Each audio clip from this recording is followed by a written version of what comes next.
With the COVID-19 pandemic hitting the world in what is considered some of the busiest times for the steel industry, Capital Steel and Wire was presented with a challenge, like many others, of maintaining a safe work environment, all while continuing to manufacture for those essential industries that relied on our products to keep America going. Abundant safety measures were put into place to ensure our employees in our offices and factories were safe. New remote tools were implemented to move our office staff to remote locations while still having access to required data files, and the decisions at all levels to wear masks and socially distance became mandatory. Through this process, new and efficient ways to operate were discovered, strategies for better communication were identified, and we were still able to meet all of our customer commitments with a seamless transition to remote operations.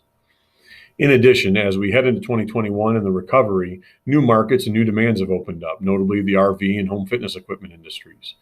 Sales strategies of selling in place have been utilized to increase sales. Video calls and virtual meetings have been implemented across the company, both internally and externally. Contactless exchange of paperwork has reduced touch points as well as reduced printed paper. And we have entered into a partnership to help in the production of components for N95 masks, something we wouldn't have done prior to this pandemic.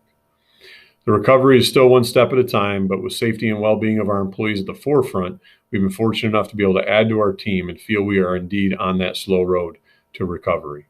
Strategies for new best practices and implementation of those have helped us navigate this pandemic as a business, but the resiliency of our employees is what has made it all work.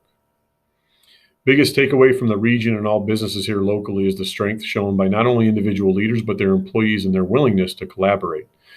This pandemic and what everyone is going through was not seen as a small business, medium business, or large business problem, but yet a larger scale issue that our local region could combine efforts on to try and combat.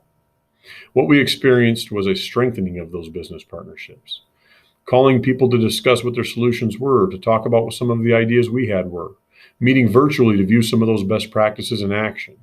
Organizations putting on free webinars across the state and across the region to help people because we were all dealing with similar issues shows the strength of the local business partnerships and, more importantly, the region as a whole.